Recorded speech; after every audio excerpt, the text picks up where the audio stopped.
하나님께서는 야곱에게 가나안 땅으로 돌아가라고 명령하셨어. 이에 야곱은 가족들, 누구냐면 아내들과 11명의 아들들과 1명의 딸과 함께 가나안 땅으로 돌아와서 정착해서 살고 있었어. 야곱은 가나안 땅에 들어와서 사실 많은 일들을 겪게 돼. 그것을 다 다룰 수는 없어. 그중 사랑하는 아들 요셉을 잃는 그런 일을 겪게 돼. 사실 이거는 애굽으로 팔려간 일이지. 그치? 그런 일을 겪게 되는데 오늘은 요셉이 형들에 의해 애굽으로 팔려가는 과정 속에서 어떤 일들이 있었는지에 대해 공부해 보도록 할 거야. 먼저 가나안 땅에서의 야곱과 12아들들은 어떤 모습으로 살아가고 있었는지를 알아볼 거고 요셉이 10명의 형들로 인해 애굽의 노예로 팔려가게 되는데 애굽에서의 요셉의 모습을 보고 그 요셉을 고자질쟁이라고 말할 수 있는지 그렇다면 무엇이 요셉으로 하여금 애굽에서 하나님과 동행하는 삶을 살도록 했는지에 대해서 공부해 보도록 할 거야. 먼저 창세기 31장 1절에서 야곱이 가나안 땅 곧 그의 아버지가 거류하던 땅에 거주하였으니 라고 야곱과 아내들과 12아들들이 가나안 땅에서 살고 있었어. 그죠. 사실 이들은 아브라함의 직계 자손이야. 증손자들이야. 그죠. 그런데 야곱과 그의 아들들이 사는 모습을 보면 뭔가 아브라함의 후손다운 모습? 아브라함과 같은 신앙의 깊이라든지 성숙한 모습이라든지 이런 모습들을 찾아보기가 어려워. 그죠. 힘들어. 이들의 모습을 한번 그럼 살펴보자. 먼저 야곱이야. 창세기 37장 3절에 요셉은 노년에 얻은 아들이므로 이스라엘이 여러 아들들보다 그를 더 사랑함으로 그를 위하여 채색옷을 지었더니 라는 말씀처럼 야곱은 요셉에게만 채색옷을 지어 입혀서 이렇게 소매가 달린 이는 장자권, 상속자로 인정해 주겠다는 표시와도 같은 거야. 이처럼 야곱은 자식들 중에서 노골적으로 두드러지게 요셉만을 편애했어. 우리가 잘 알고 있듯이. 그 다음은 요셉이야. 창세기 37장 4절에서 5절에 보면은 그의 형들이 아버지가 형들보다 그를 더 사랑함을 보고 그를 미워하여 그에게 편안하게 말할 수 없었더라. 요셉이 꿈을 꾸고 자기 형들에게 말하매 그들이 그를 더욱 미워하였더라. 형들은 아버지가 요셉을 더욱 사랑하고 편애하자 요셉을 미워했어. 그런데도 요셉은 형들이 자기를 어떻게 생각하는지도 생각하지 않고 살피지도 않았어. 그리고는 2번의 꿈을 그대로 말할 정도로 경솔했던 거야. 뿐만 아니라 요셉은 창세기 37장 2절에 그의 형들과 함께 양을 칠 때에 그의 아버지의 아내들 빌하와 실바의 아들들과 더불어 함께 있었더니 그가 그들의 잘못을 아버지에게 말하더라 라는 말씀처럼 이런 상황, 어떤 상황? 형들이 자기를 미워하는 상황 속에서 요셉은 형들의 잘못을 그대로 아버지 야곱에게 말하는 성숙하지 못한 모습도 볼 수 있다라는 거야. 그렇다면 10명의 형들은 어땠을까? 좀 전에 살펴봤듯이 요셉을 미워했다고 했는데 창세기 37장 20절에 보면은 자, 그를 죽여 한 구덩이에 던지고 우리가 말하기를 악한 짐승이 그를 잡아먹었다 하자. 그의 꿈이 어떻게 되는지를 우리가 볼 것이니라 하는지라. 여기서도 꿈 얘기가 나오지? 라는 말씀처럼 미워하고 시기했을 뿐만 아니라 급기 어떻게 했냐? 죽이려고까지 했다라는 거야. 이것이 아브라함의 자손인 야곱 가족들의 모습이야. 그런데 성경은 야곱과 그의 12아들들의 이런 모습과 사건들 속에서 어떤 한 사람에게 초점을 맞추고 있어. 그게 누굴까? 그건 바로 요셉이야.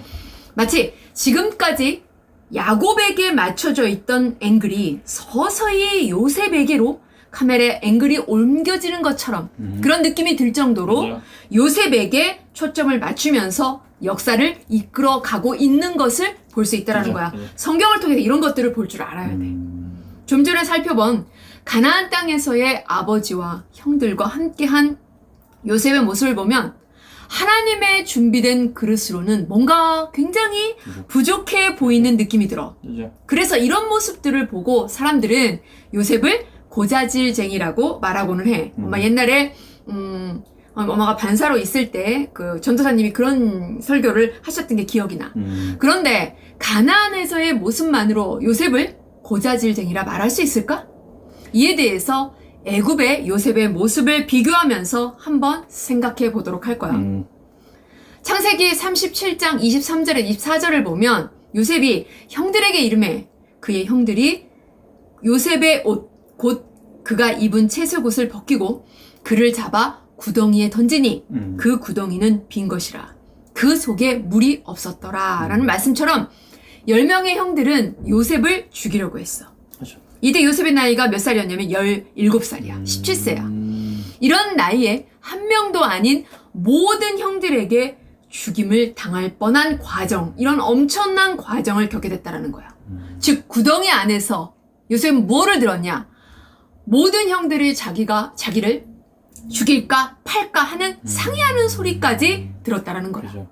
그리고는 결국 창세기 37장 28절에 그때 미디안 사람 상인이 지나가고 있는지라 형들이 요셉을 구덩이에서 끌어올려 은 20에 그를 이스마엘 사람에게 팔매 그 상인들이 요셉을 데리고 애굽으로 갔더라. 형들은 요셉을 미디안 상인에게 팔아버리기로 결정해. 요셉은 이처럼 형들에 의해서 애굽의 노예로 팔려가게 됐다라는 거야. 사실 지금 여기는 어디야? 도단이야. 그죠. 그 도단에서부터 애굽까지는 600km 정도 되는 굉장히 먼 거리야. 와. 600km가 되는 먼 길을 요셉은 아마도 오랜 시간 동안 걸어서 갔을 거야. 다른 사람도 아닌 그것도 형들로 인해 애굽으로 끌려가면서 과연 요셉은 무슨 생각을 했을까? 우리가 이런 것들을 한번 생각해 볼 줄 알아야 돼. 충격과 상처와 분노와 두려움에 쌓여 요셉은 낯선 애굽 땅으로 잡혀가게 되었다라는 거야. 애굽에 온 요셉은 우리가 잘 알고 있듯이 애굽 왕 바로의 친위 제장이었던 보디발에게 팔려가. 그죠. 그리고 그의 집에서 노예로 살게 되는 거야. 그 후 애굽에서 노예로 살아가는 요셉의 모습을 보면 창세기 39장 3절에 그의 주인이 여호와께서 그와 함께 하심을 보며 또 여호와께서 그의 범서에 형통하게 하심을 보았더라 라는 말씀처럼 주변 사람들이 느낄 뿐 아니라 주인인 보디발이 요셉은 그가 섬기는 하나님과 함께 하는 사람이구나 라고 인정할 정도로 하나님과 동행하며 하나님 앞에서 하나님의 사람답게 살아가는 성숙한 신앙인의 모습을 보여주고 있어. 애굽에서 요셉의 모습과 우리가 좀 전에 살펴본 가나안에서의 요셉의 모습이 비교되지 않니? 그죠. 그렇지. 확연하게 비교되지. 그렇다면 요셉이 애굽에 와서 노예 생활을 하면서 갑자기 달라져 버린 것일까? 한번 살펴보자. 요셉은 가나안에 있었을 때 고자질쟁이처럼 보였어. 그죠. 그런데 애굽에 와서 생활하는 모습을 보면 다르게 보인단 말이야. 요셉이 애굽에 와서 갑자기 성숙한 신앙인의 모습으로 변한 걸까? 그것이 아니야.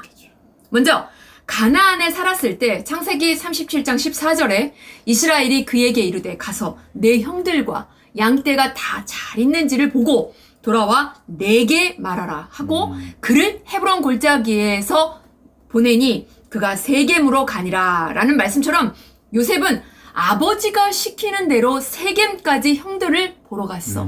그리고는 돌아와서 형들의 행위를 본 그대로 아버지에게 말했을 뿐이야. 즉 요셉은 형들이 미워서 고자질한 것이 아니라는 말이야. 그죠. 요셉의 말이 비록 지혜롭지 못했지만 그죠.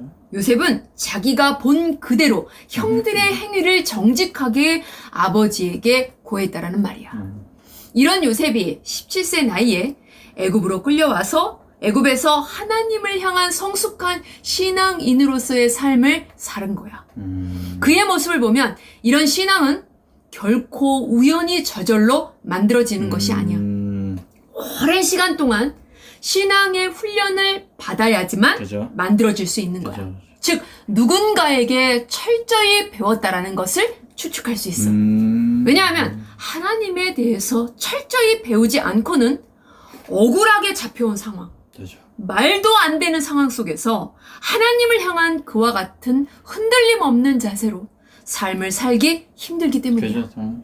더욱이 애굽이라는 곳은 어떤 곳이야? 하나님을 아는 사람도 하나님을 섬기는 사람도 없는 곳이야. 그죠. 이런 애굽에서 하나님에 대해서 배울 수 있었을까? 아니요. 없지. 그죠. 결국 애굽에서 하나님에 대해 배운 것이 아니라는 말이야. 그러면 애굽에 오자마자 애굽 사람들이 인정할 정도로 하나님의 사람답게 살았던 요셉의 모습을 통해 이미 가나안에서도 이와 같은 생활을 했을 것이라고 추측할 수 있어. 아마도 야곱은 당연히 아들들에게 하나님에 대해서 가르쳤을 거야. 자기도 아브라함에게 배웠으니까. 이에 요셉은 애굽으로 잡혀올 때까지 17년 동안 아버지 야곱을 통해 하나님에 대해서 철저히 배웠을 거야. 그 그죠. 누구보다 더. 그리고 아까 살펴본 것처럼 요셉은 비록 미숙했지만 아버지의 가르침이 그의 평생 신앙의 기반이 되었을 거야. 요셉은 가나안에서의 부족함 없는 삶과는 달리 애굽에서 노예로서 힘겨운 삶을 살았어. 하지만 그는 성실하고 정직하게 항상 하나님 앞에서 하나님의 사람답게 최선을 다하며 살았어. 주어진 상황에서 최선을 다해서 살았다는 말이야. 그죠. 애굽에서의 요셉의 이런 모습은 17세까지 야곱에게 하나님에 대해서 배운 신앙 교육의 결과라고 말할 수 있어. 즉 17세까지의 신앙 교육은 요셉 평생에 어디에 있든지 어떤 상황에 놓여 있든지 하나님과 동행하는 위대한 신앙의 기반이 되었다라는 말이야. 알겠지?